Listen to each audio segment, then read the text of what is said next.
आपण बघणार आहे स्क्वेअर शेप कसा करायचा।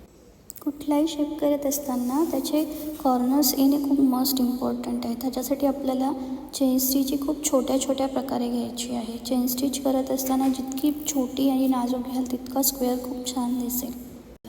कुठलाही शेप करत असताना जेव्हा आपल्याला कॉर्नर घ्यायचा असतो तेव्हा एक स्टिच आपल्याला बाहेरच्या बाजूने टाकायची आहे। ती स्टिच बाहेरच्या बाजूने टाकल्यानंतर आपल्याला रिटर्न येऊन ज्या बाजूने स्ट्रेंच टाकायची आहे त्या साईडनी वर्क करायचं आहे, म्हणजे तो आपला शार्प एजेस व्यवस्थित दिसणार।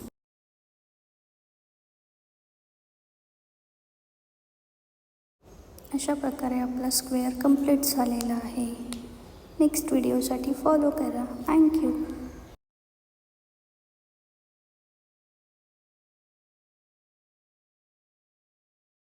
7 आज आपण बघणार आहोत शेप। लास्ट व्हिडिओमध्ये आपण स्क्वेअर बघितलं, या व्हिडिओमध्ये आपण ट्रायंगल बघणार। सेम प्रोसेस आहे। आपल्याला ट्रायंगल करताना सुद्धा बारीक बारीक स्टिच घ्यायची आहे आणि कॉर्नरला जेव्हा आपण एक स्टिच घेतो ती आपल्याला एक बाहेरच्या बाजूने घ्यायची आहे, म्हणजे आपल्याला एजेस प्रॉपर घेता येईल।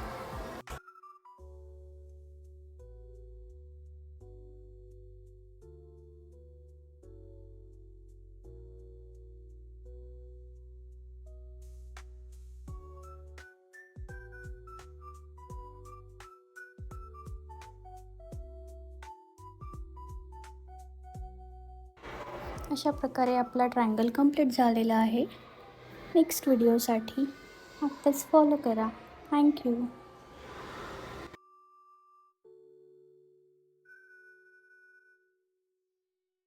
आणि आज आपण बघणार आहोत राऊंड शेप। राऊंड शेप करताना आपल्याला एक नॉर्मल चेन स्टिच टाकायची आहे। ती राऊंड ज्या शेपमध्ये त्या शेपमध्ये टाकायची। याच्यामध्ये काही कठीण नाही आहे, सिंपल आपली चेन प्रॅक्टिस म्हणून आपण हा राऊंड शेप घेतलेला आहे।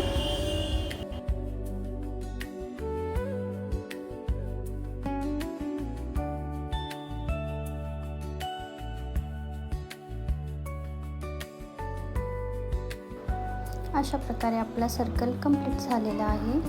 नेक्स्ट व्हिडिओसाठी फॉलो करा। आज आपण बघणार आहे शुगर बीड्स कसे लोड करायचे। सर्वात आधी आपल्याला असे नॉट टाकून घ्यायचे। मी इथे नायलॉन थ्रेडचा यूज केला आहे, तुम्ही कॉटन थ्रेड पण यूज करू शकता।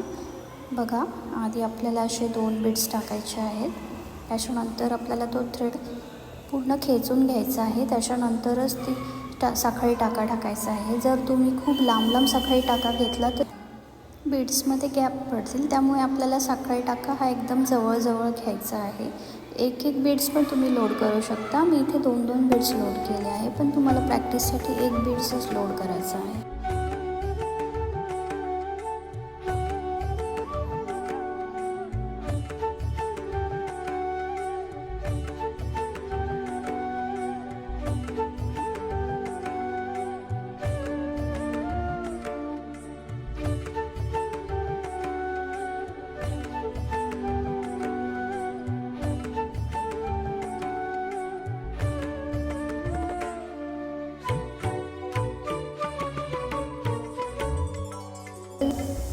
एंडला आपल्याला एंड नॉट द्यायची आहे। ती प्रत्येक याच्यामध्ये कंपल्शन आहे, नाहीतर आपले केलेलं वर्क सगळं निघून जाईल।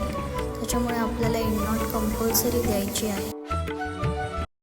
आणि आज आपण बघणार आहोत 3 mm बीड्स कसे लोड करायचे। हे मनी प्लास्टिक बेस असतं। 3 mm गोल्डन बीड्स लोड करत असताना आपल्याला एक एक बीड्स लोड करायचे, ठीक आहे। बघा, एक बीड्स टाकायचा, त्याच्यानंतर थ्रेड खाली खेचायचा आणि मग दुसरा टाकायचा, परत एक मणी टाकायचा, थ्रेड खाली खेचायचा। जेवढं जवळजवळ तुम्ही टाकाल तेवढं फिनिशिंग चांगली येईल। तुम्ही जर लांब लांब टिचेस घेतला तर त्याच्यामध्ये खूप गॅप पडायची शक्यता असते।